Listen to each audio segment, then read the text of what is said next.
Okay, hello. Welcome to episode 10 of Should I Make My Family Watch, a podcast where I make my family and friends watch crappy horror and sci fi movies so you don't have to. I'm your host, Desiree, and joining me this week is author Zach Ellenberger. Hello, Zach. Hello, Desiree. How are you? Not good. I picked the shit. That's what I did. Yeah, I feel you. Together, we're going to give you a breakdown of the storyline as best we can and then rate it on the shit scale of 1 to 5. 1 being only a little bit shitty, 5 being the biggest, most epic turd to ever be turned. Big So, stinger. this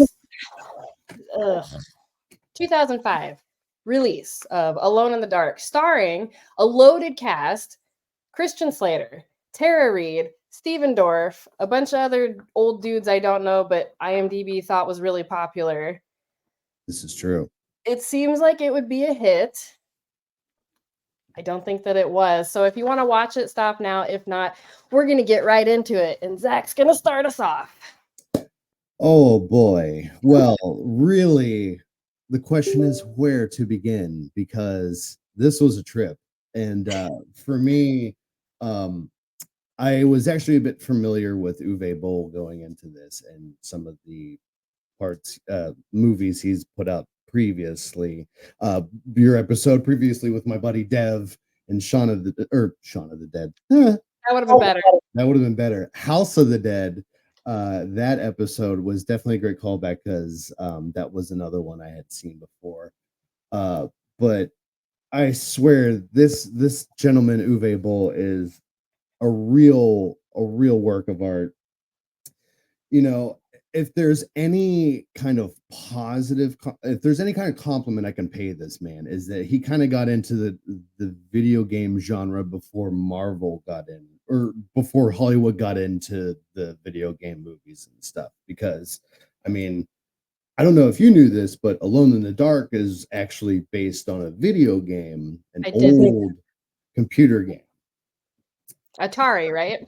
Yeah, and it was back from the early 90s. And what's interesting about it was kind of like the foremost video game for sort of like the haunted mansion kind of theme of games. Like, so if you had games like Resident Evil today, um, real old schools like Maniac Mansion, those kind of models of gaming where, your characters are getting stuck in a in this haunted mansion. They have to fight their way out. Mm-hmm. This was kind of the archetype of that in the video game genre. So again, Uwe Boll coming in with this Alone in the Dark. You had the House of the Dead, another video game movie, Blood Rain, I Far always Cry. you did Blood Rain. Yeah, so this man has really mined the video game genre for material. All's to say that, well, he's butchered it, to say the least. But I mean, Every single one. everyone, it's extraordinary. Postal was another one too, which I understand he's very proud of. I don't think I've seen that.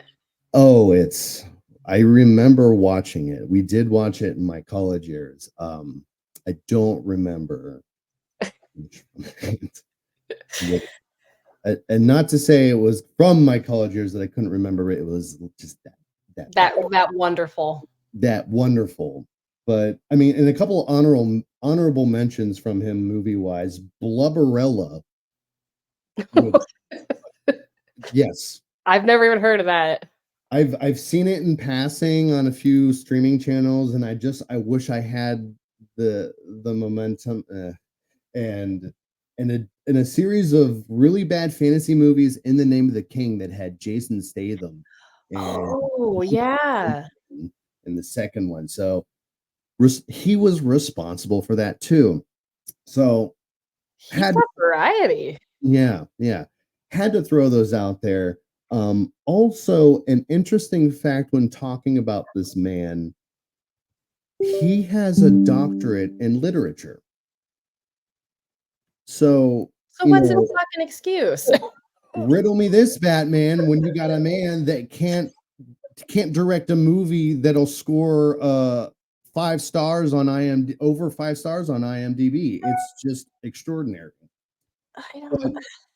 I mean, I digress. This is Uwe Boll's production of Alone in the Dark, Ugh.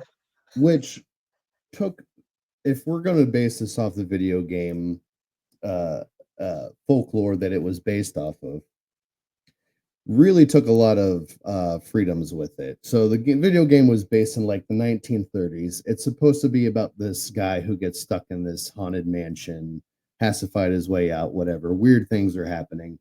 This movie takes place in the modern times. Edward Carnsby, Christian Slater's character, okay? I guess that's kind of, well, let's do the backstory where the movie begins. The story begins about the Abkhani people, a lost Native American tribe that has disappeared and once opened the gateway between the world of evil and the world of good. And in so trying to close that gate ended up wiping themselves out and unleashing an unspeakable evil on the world. So it sounds like they failed. Big time. You know what else failed is that there's not a single Native American person in this movie. Yeah, yeah.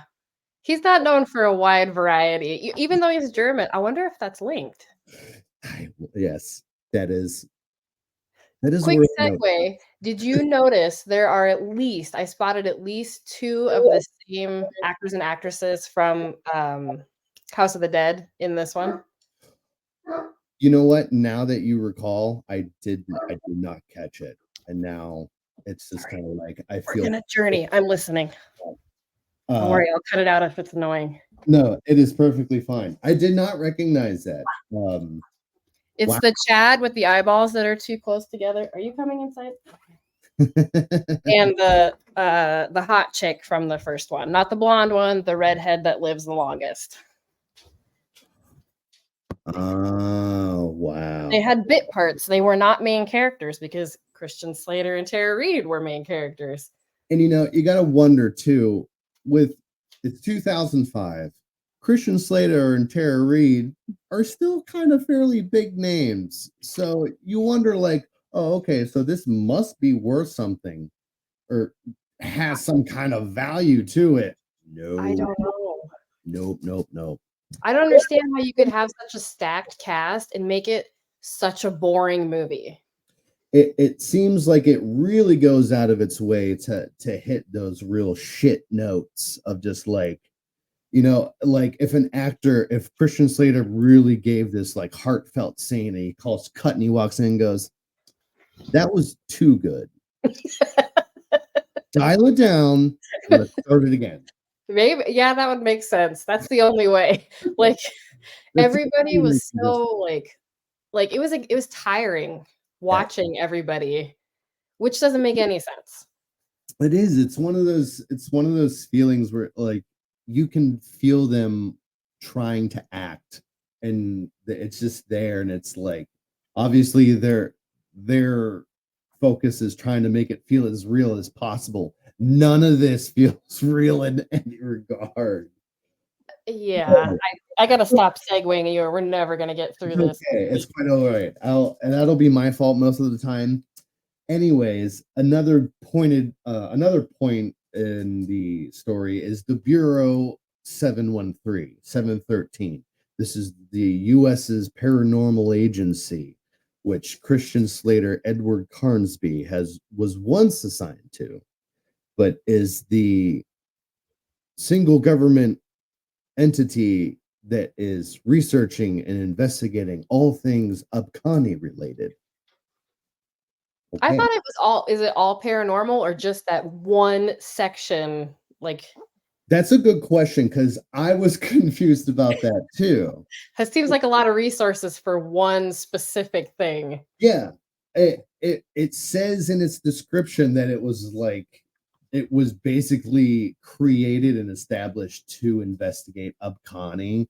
Maybe it's supposed to be everything else, but everything is like Abkhani, so I don't know. Also, it's the dumbest made up word for a Native American tribe. Like, you didn't even try. Nope. and the music was like, this was not Native American. I felt like I was in the Middle There was East. no consults. Nobody decided to ask maybe someone Nope, indigenous at all. not a single person, not at all. So, anyways, the story begins with a quick flashback of Dr. Hutchins. Dr. Hutchins was the director of Bureau 713. Uh, Dr. Hutchins is devising this plan with the orphan's director, the nun, the sister who runs the orphanage, to um, create some type of diversion of children disappearing, calling the cops, and basically something that was very confusing to me. Anyways, they're trying to transport the kids out of the orphanage to, I believe, one of his labs, and one of the kids escapes. We find out that that one kid is Edward Carnsby as a child. And as he has this weird flashback of hiding out in some power plant area and seeing one of these strange evil creatures, he suddenly wakes up in the present day on a plane flight. And this plane flight, his nap is suddenly awakened by a child sitting next to him who is delightfully curious about his sudden awakening. Like, oh, did you have a nightmare? And then he immediately follows that with, I saw you ate cheese at dinner. My mom tells me that cheese gives you nightmares. Okay. I've never heard that in my life, and if that's true, that doesn't add up. Does they explain a lot for you? No, that still doesn't add up. But anyways, Christian Slater goes out of his way to scare this little kid who has problems with sleeping himself, apparently. And he's like, well, you know what, kid? There's basically says there's reasons to be afraid of the dark. And the Don't kid, let those adults fool you. yeah, your mom's an idiot because she doesn't know any better. Exactly. And so he departs the plane with that. And then cue the random voiceover, like fourth wall break of him just ran as he gets a cab. There's an immediate voiceover out of nowhere, which was just like him explaining himself to everyone, like, I'm Edward Carnsby, and I'm here to protect you from things you don't know. And it's just like, oh, okay, I didn't know we were establishing this narration from the main character. Interesting. So, anyways, he gets a cab out of the airport, and he suddenly gets into this car chase with another supposed member of the Bureau 713, whom we actually find out Dr. Hutchins sent to kill Christian Slater's character. So, yeah, in a roundabout way. Yeah. And then this is where the movie suddenly delves into this pitiful action flick of just car chase, gunfight, karate fight. Yes. Which was completely unnecessary. Absolutely. So, which, as I was looking into this myself too, like it's what I learned from, again, Uwe Boll's just wealth of intelligence in directing is he has a habit of like just piling on to the source material and just creating things that as he pleases.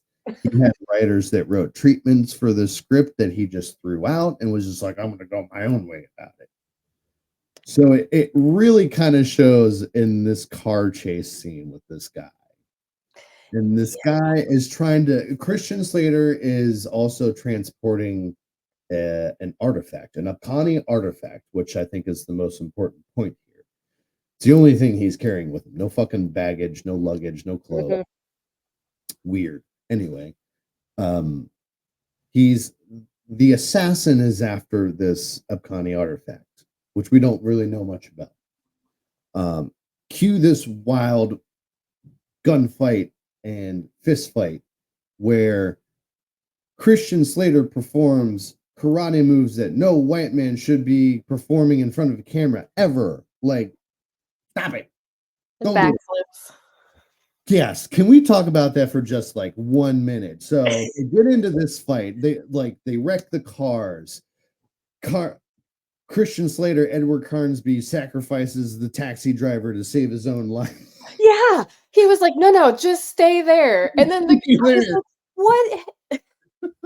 What a nice guy. Definitely has the saving the world is on his mind. Don't worry about it, teenager. He's protecting us from all the threats we can't see himself. Right. So they get into this wild fist fight over the artifact. He shoots the guy a couple times. He's still alive, and he's coming after him. The guy knocks Christian Slater over, and as he gets the artifact out of his hand, Christian Slater does this wild backflip kick to knock the artifact out of his hand. Come on. Bruce Lee rolled over on his grave. He was really slow too. Okay, yeah, that was another okay. I had was the random slow-mo shots of this movie are so unpredictable and just unnecessary. It is extraordinary. You could cut half an hour off the movie if you just fast forwarded past those bits. It was literally a half-hour movie. If you put all those shots in real time, it would have been an hour, and he would have lost more money. But that was another really funny thing I noticed about it is the overuse of slow-mo. It was extraordinary. All's to say, he defeats the assassin and he gets the artifact back. We get a quick transition of the story, which introduces Tara Reid's character. It was Aline, her character's name is. She is an assistant curator at the, I believe it's the same museum that Dr. Hutchins directs and is the curator of. So there's this triangle. We also learned that she's the girlfriend of Christian Slater's character. Well, they don't say that in the beginning. They say they make some weird comment like, "Oh, your boyfriend's missing. Maybe this new delivery will help you not think about it." Yes. Like, what? The really weird security guard. He has a knack for putting in fucking weird dudes to just say creepy shit and then exit the scene. It's unreal. Like, it is. He knows way too much about her personal life. He knows he's basically like an expose info drop character. Because we're gonna throw all this in for you here. We're not gonna let her do it for you or whatever, or just let the conversation do so. And he also really tries to inject some humor and comedy at this point. But it's not. It's almost like, oh, we haven't hit this yet. We got the horror, the action, the thriller. Let's do some comedy now. The exchange with the delivery guy, and he's just like it went on for too long. Way too long. Forced, really weird. Anyways, she gets another artifact that Dr. Hutchins had sent along from his travels. That we see him confronting a couple of these other creatures, I guess, as we can just describe it at this point. I thought they were scorpion dogs. That's a great description, because like it looked like a real piss poor version of like alien xenomorphs. Yeah, but they moved like dogs, so they probably had like a dog with green paint on. Set it on. They're like, just go with it. It's okay. It's all right. We'll fix it. We'll do it. They were bad. It was so bad. These scorpion dogs. Yes.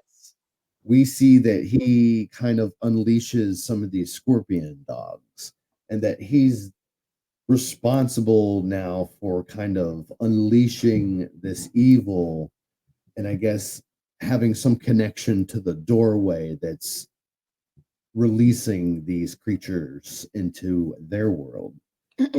Um, so from there, Carnsby ends up showing up to the museum Yes. out of nowhere, who after being gone for or disappearing for 3 months. Aline, happy to see him, but also super upset and slaps him in the face. Like you do. Yeah, like you would. And Tara Reid, in the most monotone way, is just like, "Where have you been?" The whole movie, she was like a fucking wet blanket. I like, it was so frustrating. I feel like, and this is probably sexist, but this is one of the few women I would say act better with their boobies out than covered. And I think that was the problem, is she started off the movie like buttoned up to the neck. She only got down one button the whole movie. And Every she was act, just she like suppressive, like, ugh. It was gross. Yeah. Anyway. She was, she was a real deadpan delivery. So she's like, "Where have you been?"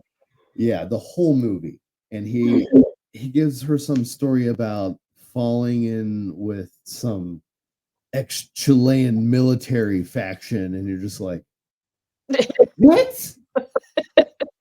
I thought you were like some paranormal occultist investigator. You're like Rambo over here on the side, like trying to deal with your inner demons. Like, slow down, man.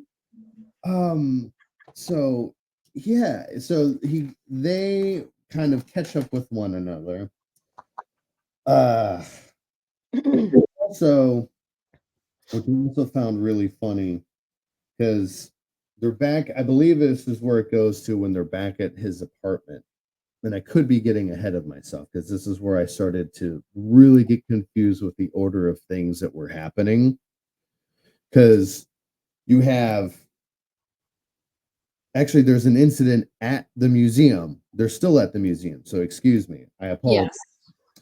They're unloading on each other still at the museum.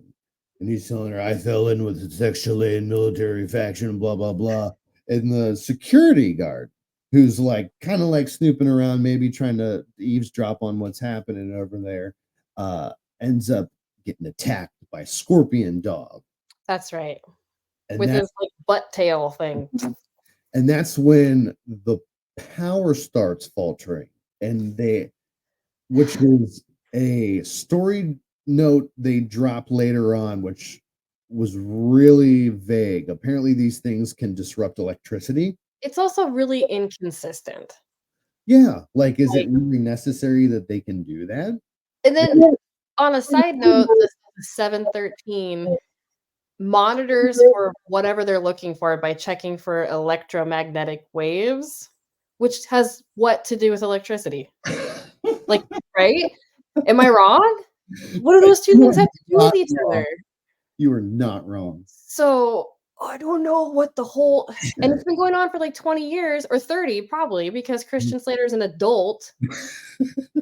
So, you think they would have figured it out earlier than that, but yeah, so if they disrupt electricity, and that's why like lights. And that's why the lights start going weird, and they can also fucking disappear. So it's like they have two attributes that are totally negate each other. But anyways, there's an attack on the museum, and Christian Slater jumps into action and pulls out his 6-shooter. Wait, yeah, no, he's got a fucking gun to take on the Scorpion Dogs that are from another world. Right. What? He doesn't have any paranormal weapons. He thought he would have gotten on his travels with the Chilean whoever. Yeah, the only way they end up upgrading their weaponry is they introduce some stupid fucking bullet that they say has a photon accelerated luminescent resin, which can apparently cut through anything. Okay. It's an armor piercing bullet over again. Luminescent resin, so it's glow in the dark resin. It's a Firefly bullet. That's not electricity. What? That So doesn't make any anyway, sense. that was another small like story drop that was like, okay, completely unnecessary, I but did not catch that one. yeah, real interesting. So the attack on the museum, they end up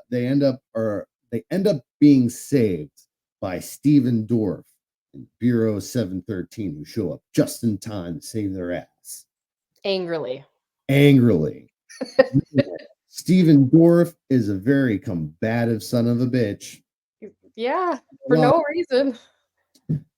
Those ghosts and paranormal activities really can get under your skin at night. But he's real twisted up. And without being able to say why, he has a bit of a confrontation with Christian Slater. This is where you find out, I guess, that he used to be part of 713. Slater's character, Edward Carnsby. They have their little tussle, and Christian Slater nabs Christian Slater nabs Stephen Dorff's badge. That may have come in later, but I don't remember it coming in. It does. He uses it immediately after to go see the pathologist who's doing the autopsy on the guard from the museum. Fisher, okay. And so that's where they find out about the spinal centipede thing. Yes. So that's the perfect segue into the spinal centipede aliens that this doctor guy knows about. He sneaks in using this card, talks to an old acquaintance of his. The guy's name's Fisher, and Fisher is doing an autopsy on this body and pulls out this massive millipede alien from the This was supposed to be one of those lost soul. One of the orphans from the same orphanage that Christian Slater's character Edward Carnsby came from.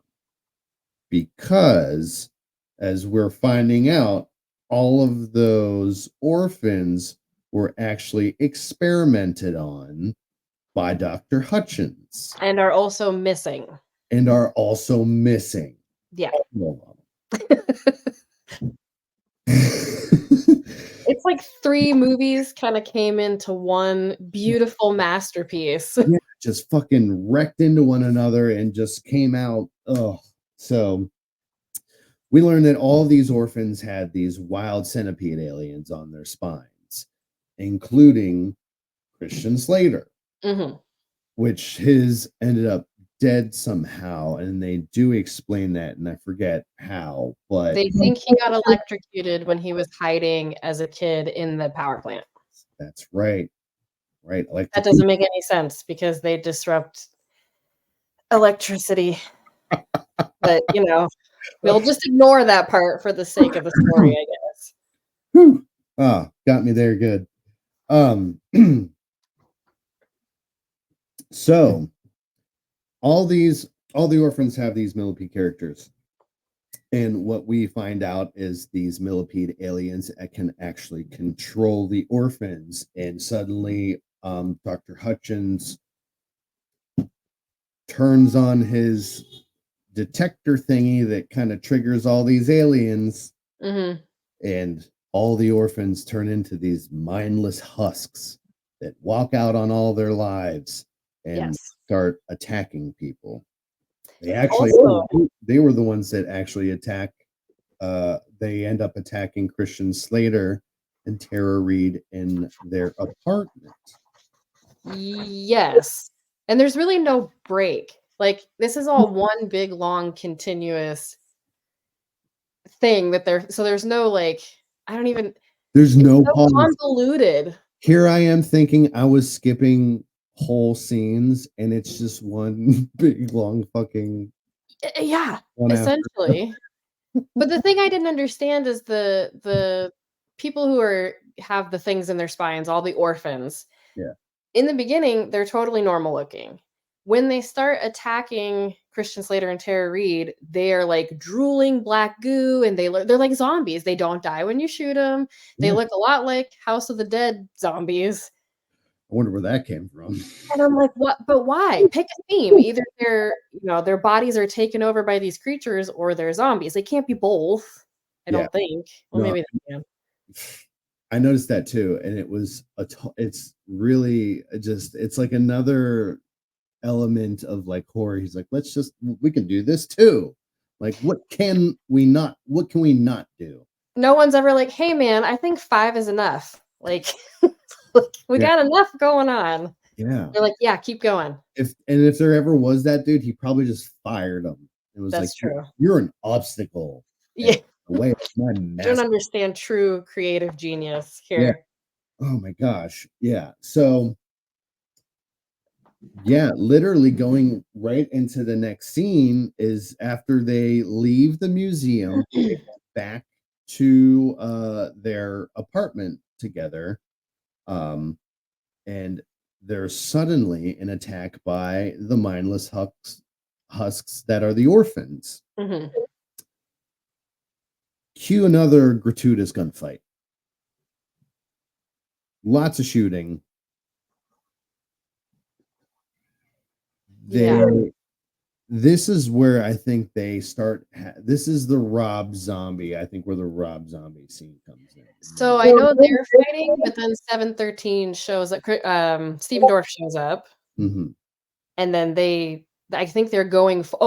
Because he finds out Christian Slater's got the centipede in his back, and he's like, I knew he was in on it. And so he goes to his warehouse bed apartment thing, Mm-hmm. and then they end up seeing all these, it's an attack, everybody's fighting.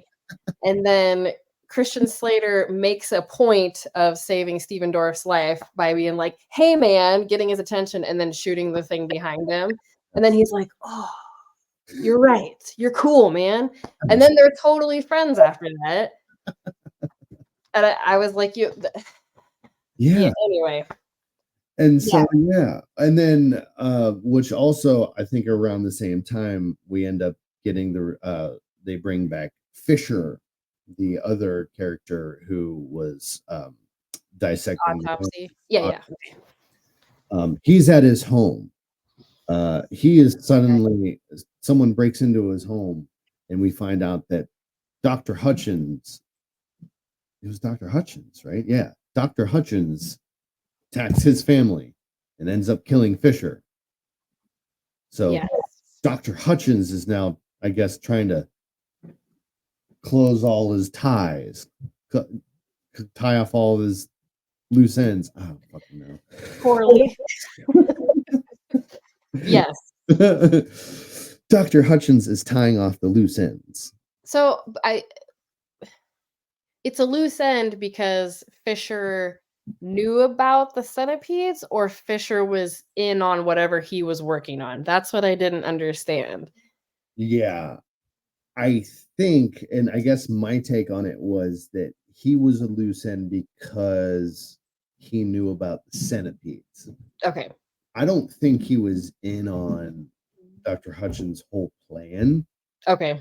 But I think once he figured out and then told Carnsby, Christian Slater, about it, was like, gotta get rid of him. That was my interpretation. If you say so. I believe you. And then this is again kind of where things really got muddy for me, but I think is probably a pretty decent midway point, because hand the baton. Carry me from here. So 713 comes and helps them. They save each other.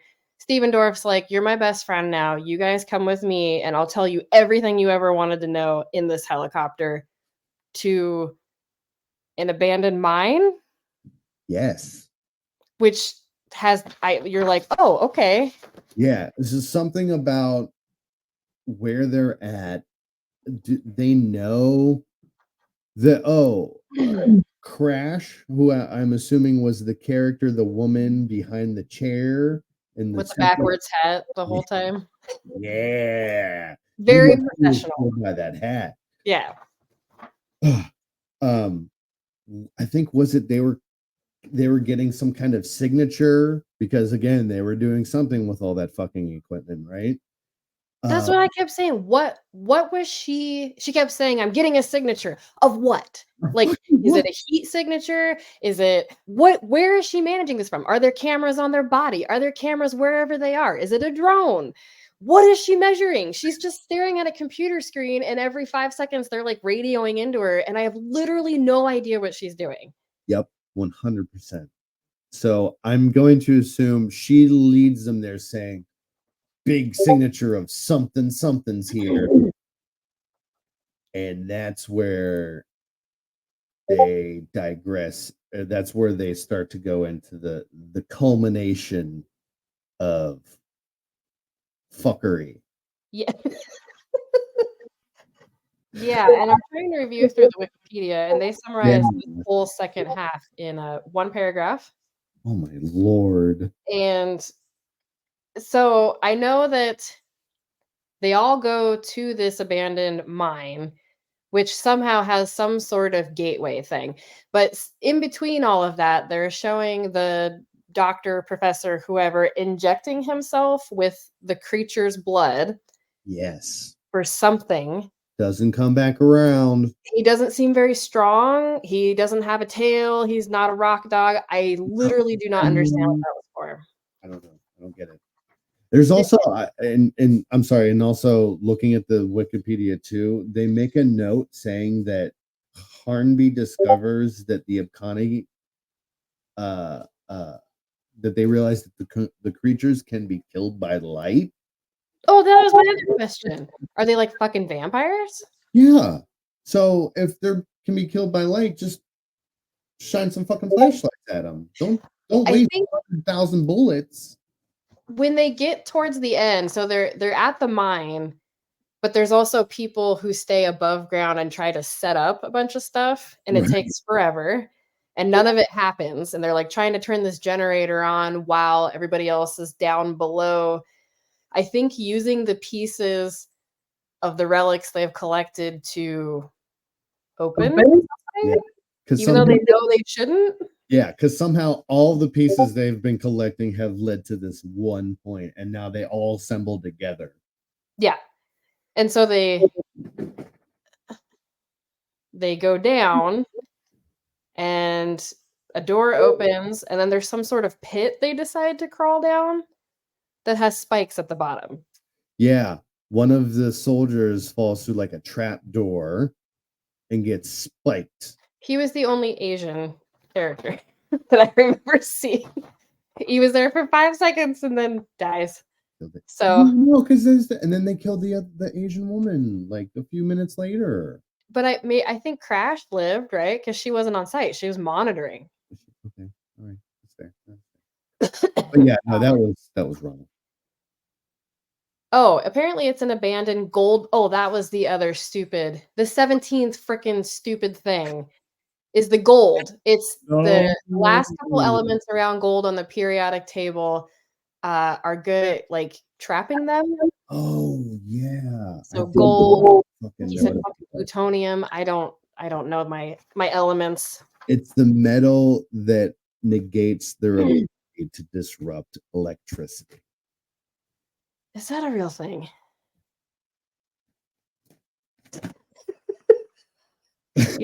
Either you don't know or you don't think so. I don't know. I don't think so. It's just like, I mean, Okay, according to Wikipedia, the injections are supposed to help Professor, whatever his name is, control the monsters. Okay. Sure. All right. They go to the mine, which is conveniently located right next to the orphanage. That's where I put all my orphanages, is by my abandoned mines. Really just where Crash has directed them because of strong electromagnetic disruptions. Okay. So then they get attacked by a bunch of creatures and they can't turn on their lights or do their generator or anything like that. And everybody who's below in the mine unlocks it, goes through, finds a science room of sorts, some sort of surgery room, operatory. Whatever, yeah, lab. And then that is where Christian Slater remembers the baby being transplanted into him, little centipede. And then they open the gate to millions of those creatures coming through at them, and meanwhile, up top, they're being attacked. yeah, they're all dying. They're dying. Everyone's dying. The whole bureau. Dr. Hutchins sends them all in. Someone kills Dr. Hudgens, and I don't recognize this character's name. Burke? Which one's that? Is that that might be Stephen Dorff's character? Oh, I just called him Stephen Dorff. It's the easiest way. So they kill Hudgens, and then somehow they have a bomb. Yeah. And they're trying to blow it up, I guess, but then they realize that they can't set it remotely. And so Stephen Dorff decides he's going to run back in and set it off and save everybody. And the whole time just firing randomly into this cave of millions and millions. Oh, millions. Scorpions. You have like how many bullets in that gun? What are you hitting, dude? You're hitting nothing. Stop it. Also, it reminded me a lot of like termites in there. It wasn't like reminiscent of any of what they were already showing of these creatures. Centipedes, rock dog scorpion things, like, and then whatever that was. Somehow the only two survivors are Tara Reid and Christian Slater, and they get up to the surface through the mine in some sort of door that opens like right next to the orphanage. Yeah. And then they go in and they see the nun has been killed somehow. I don't know what that had to do with the story, probably because she was a complicit in the kidnapping. And yeah, so why not? Sure. Because at that point you hadn't seen her since the flashback. Right. But he did spend a moment like petting her face, and then Tara Reid almost had a genuine emotional like connection with the camera. Not once throughout the whole entire movie, just like having they kept zooming in on her face. Just like you were waiting for it, and it would zoom in and it would just stay the same, and you're like, what is happening? And then it would zoom out and you're like, whoa, she was supposed to be acting. She didn't. Like, exactly. She didn't get the memo. Oh, so when they good. There's not much after that. They go from the orphanage, they somehow get into the city. Yeah, they wander into the city. And then it flashes a thing that says the city was evacuated in the morning for some reason. You guys can walk, it's okay. And then there's nobody. And then it goes into the long monologue, like voiceover of how they let things out. And it gives you the hint that maybe they destroyed everybody on Earth, or at least in the city, was my understanding. Right. So yeah, that was my take. My take was that the voiceover once again says something to the effect like the Abkhani were able to close the gate, but it cost it made them disappear forever. How many people does it take? Are we talking like a city, a state? So, and my understanding, he says something to the effect of like, that's what happened to us. And that was my understanding, is that everyone in the city has disappeared. You got cars that are like abandoned in the middle of the street with the doors left open. There's not a single sign of life except just the two of them walking in the street. And then the final attack, Scorpion Dog. Point of view, Scorpion Dog charging at Carnsby. Right. The end. The end. Amazing work of art. Wow. And I can. One of the funniest lines delivered for me was when they're at his apartment being attacked by the orphans. There's one particular orphan named John that he was, I guess, really close to. He went. Earlier in the movie, he goes to visit the wife, who tells him he had gone missing at some point. He's right. Like, find John for you. John shows up. He's a husk, a zombie. He tries to attack Carnsby, and Carnsby kills him. After everyone else is dead, they run out, and he stops for a minute and goes, Jesus, I just killed John. and then that's it. That's like the only reflection of like emotion that he's just like, I murdered my best friend, the only person I've known who I've gone through thick and thin at a fucking orphanage, and the best I can deliver is, Jesus, I just killed John. It's very like, he just killed Kenny.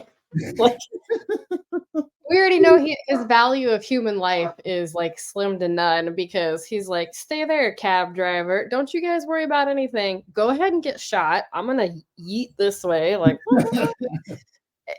yeah, and so, and I'm the only thing that's protecting you from the world you don't see. but he's not. Like, he's not. He did zero protecting. Like, no, I don't even think he really stuck his neck out much for his girlfriend. He didn't even bother to tell her where he was. And that's Anyway. and from a character standpoint, I almost feel bad for Tara Reid because her character is just like almost unnecessary. And Completely unnecessary. If there's any phrase that could describe what Uwe Boll must really be into, I can only say it's probably toxic masculinity. Absolutely. To the point where her only purpose was to kind of lift up his character and to making us assume that he can actually get any from anyone and has a love. Otherwise, why the fuck was she? She did like decrypt some of the pictographs on part of the thing. Yeah. But it wasn't even really necessary to what they were doing at the end. No. They didn't And have to read anything.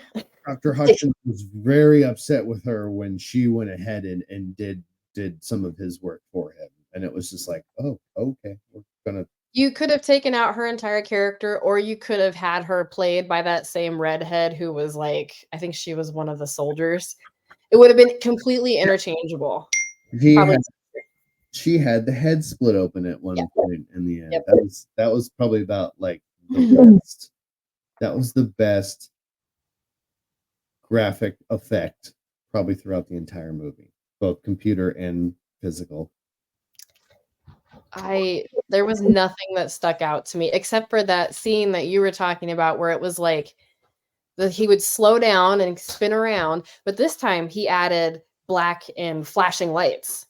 Like he took it up a notch, and it was, you're staring at it, you're like, are we at a rave? What's happening? And it took way too long. Yeah, it really seems like it's his interpretation of like a video game movie.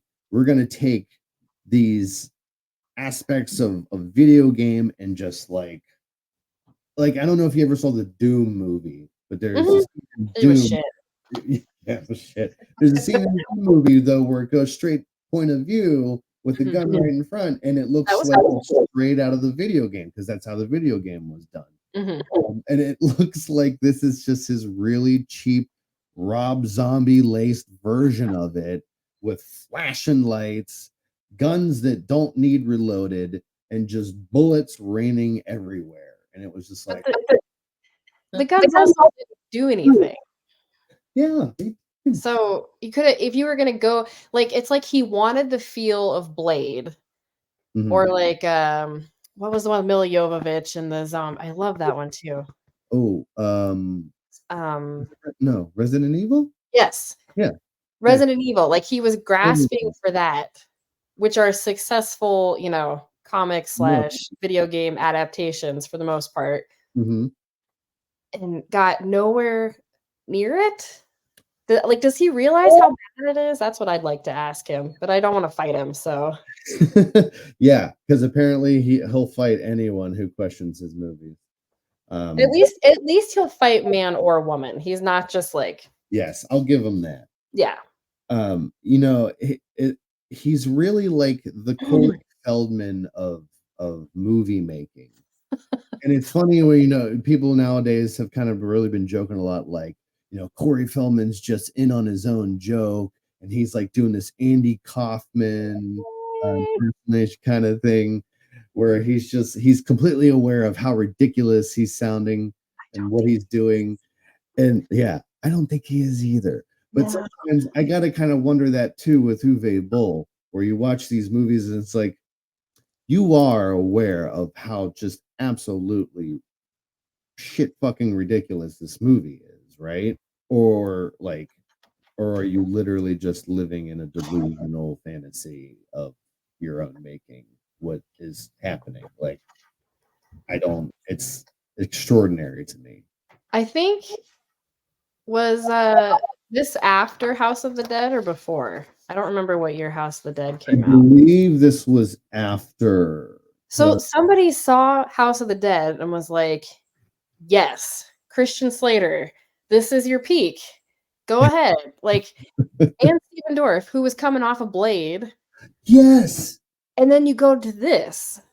So either he paid them like a ridiculous amount of money, or I like what else is he offering them? There's got to be something like supernatural, occultish to it. You know what I mean? Like there's Yeah. a second deal somewhere. It really drags you into the meta of it all, where you're like you said, Stephen Dorff coming off of Blade, huge for him because he was the villain. Kind of put him on the spot for acting. He had a couple of big roles that followed up around that time. Deuces Wild is the only other one I could think of. But then I just can think of Blade. yeah, all you can think of is Blade, and then it comes to this, and yeah, your only thought is that he must have got a shit ton of money to just go to Germany and shoot this movie. Oh yeah, it's probably filmed in Germany. Right, because I think that's what Dev was saying last time, is he gets the tax write-off. yeah, thank God for him looking that up, because that blew my mind. And Smart. really, yeah, explains so much about just the quality of movies he does put out. So it's like, okay, I guess that shines a little more light on this mess that is his productions. That is Alone in the Dark. Okay, what is your rating? 1 to 5. Little bitty shitty, great big heap of the worst pile of crap. I'm talking a big old pile of dump truck shit. Number 5. Okay. 5 out of 5. Leading the 5th. This one Could not make you rewatch this one. Well, it's funny that you should say that, because they actually did a second movie. And I don't know if it was available again, but this was one of those where it's like, it is so entertaining. It is so bad that it is kind of like entertaining. And I could probably compel myself to maybe watch it. I don't know. All I'm saying is I'm leaving the window open. Okay. So 5 out of 5 from you. I gave it a 3 out of 5, but the more I think about it, the angrier it makes me. Like, it should have been a good movie. You had everything. As a writer, it should just. Yeah. And so now I can't rewatch it. So I might have to increase to a 4 out of 5, which I think is the highest I've ever rated. But now we were talking about the second one, and I might have to, just to see, like, hey, does it make 0 sense also? This is true. And if you do, you let me know. I'll come right back and talk some more. Okay. You're in for number 2. All right. Now we're going to move into the fun, crappy questions that I gave you no warning about. So you gotta think on the spot. I can do this. What is your favorite shitty movie? Oh, okay. I love a lot of shitty movies. And when you say shitty movies, it actually occupies a very close place in my heart. Yeah. So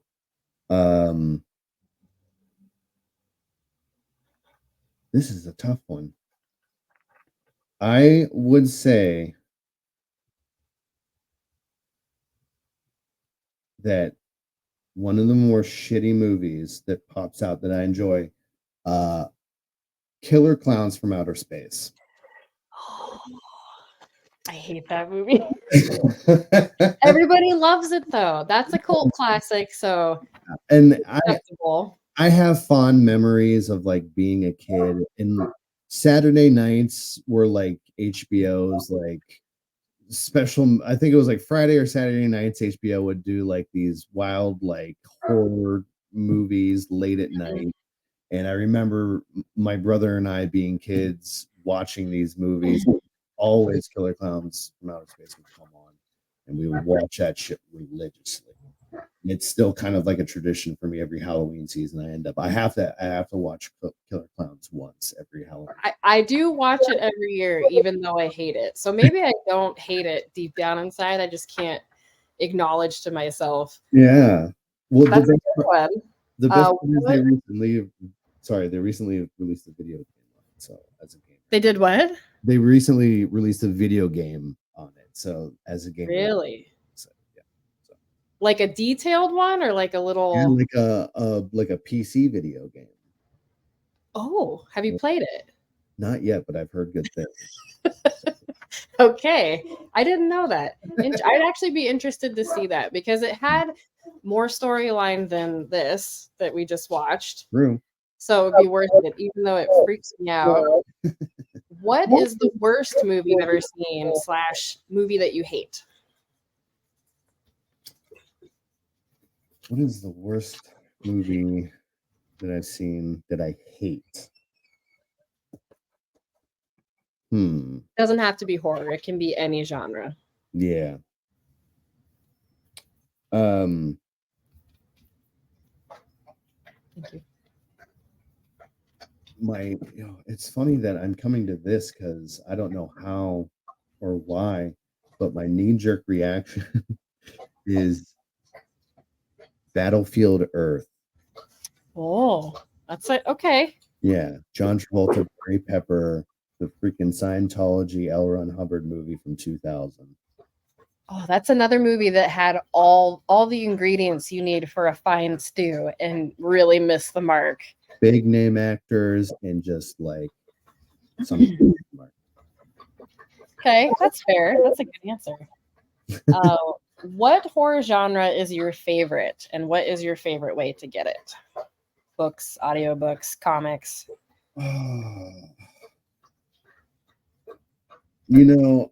I do really kind of am drawn towards historical horror. Okay.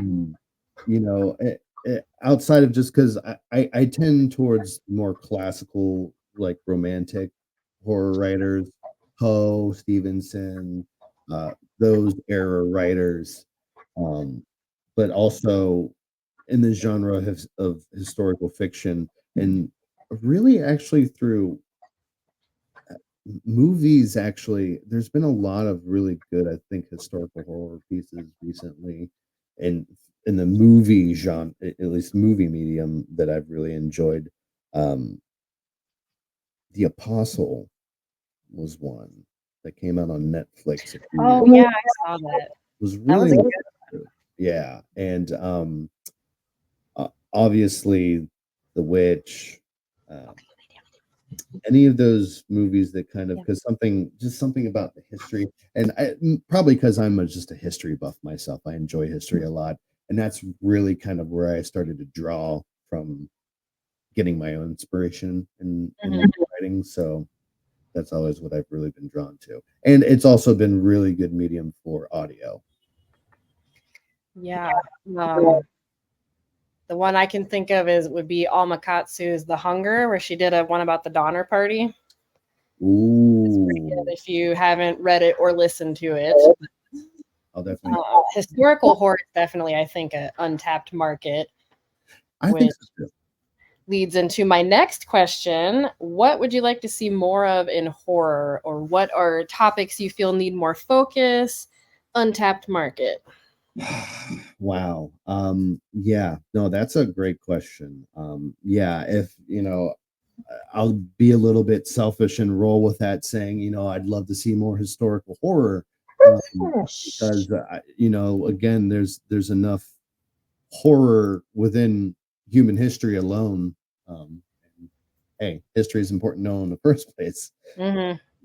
Would definitely love to see more of that, and also, mental illness, not as different takes of mental illness. Obviously, mental illness is a very big topic in culture today, and you see a lot of different movies and books kind of taking it on, but also still trying to be sensitive to it and kind Mhm. of justify it in different ways.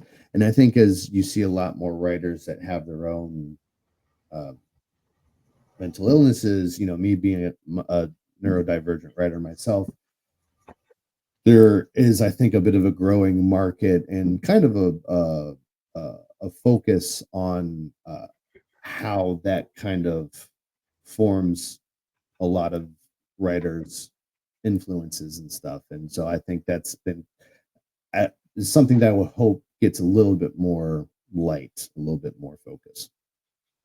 So do you just mean more authentic horror experiences, sort of like people with these struggles writing these kinds of stories? Absolutely.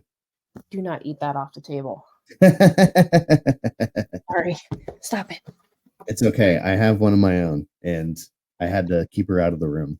There is no out of the room in this That's fair. one That's big happy family. Tell us a little bit about your work or anything you have coming up. What do you have out there already for people? yeah. Um, I wrote my first novel a few years back, called Potato Kingdom. It's actually historical fiction.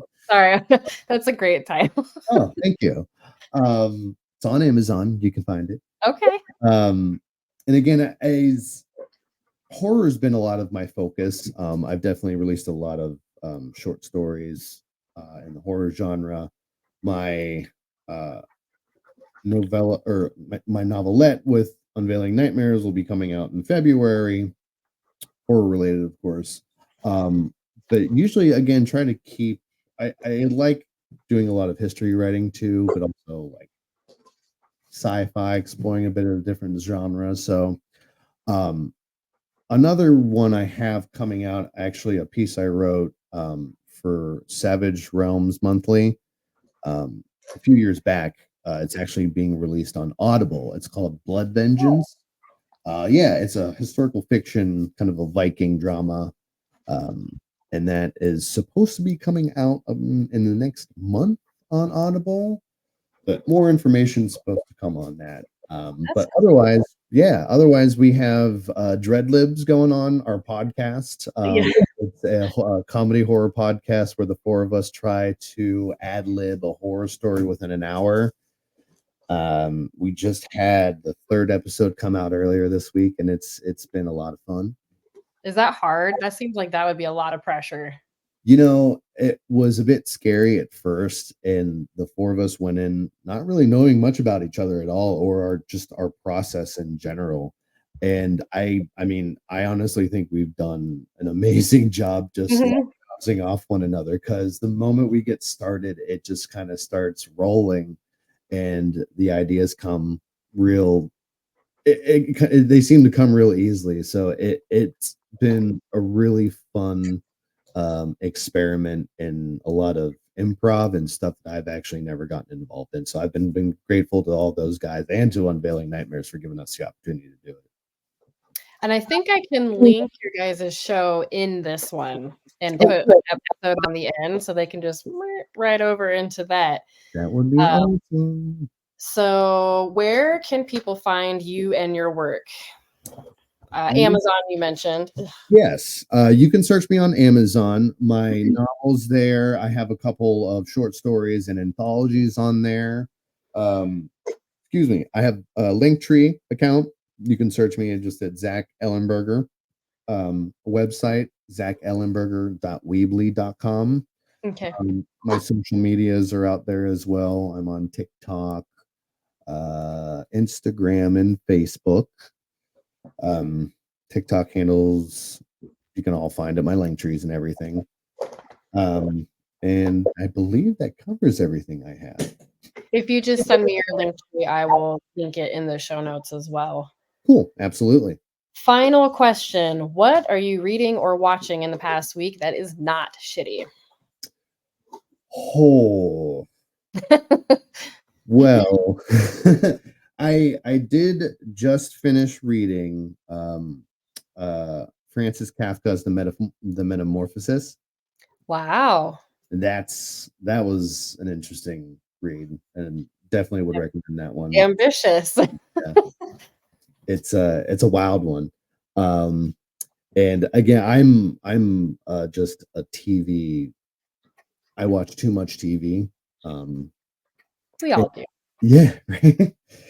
And I gotta say, one of the things that has stuck out to me lately was the TV series Supercell on Netflix. Oh yeah, is that good? It was really awesome. British That's series, superheroes, like it's a great show. Check it out. I will. I'll put that one on the list. I've been looking. I wanted somebody else to watch it first because I hate you get 3 episodes in and then you're like, this is not getting better, or you get all the way to the end and love it, and Netflix drops it. I know. Never Right? get another season. Yeah, you can never tell with Netflix, so it's always best to just get it out of the way. Okay, well, thank you for being on the show and watching this. And I promise next time I won't pick another Uwe Boll movie unless he directed Alone in the Dark too, and then you're fucked. You're just gonna Hey, have to deal with it. listen, I'm ready to face the music. I'm here for it. I'd love to be back. Okay. And I would love to hear everyone else's thoughts on this piece of shit or take recommendations. Though that didn't work out well for me last time because Dev picked a terrible movie for the last one. I don't think I should let anybody else pick so that I'm the only person who gets the hate for that. But you can email me or find me on Instagram at SIMMFW podcast and tell me what you want to watch or how much we suck or anything like that. But go out and watch shitty movies so we can talk about them together. Thank you. Bye.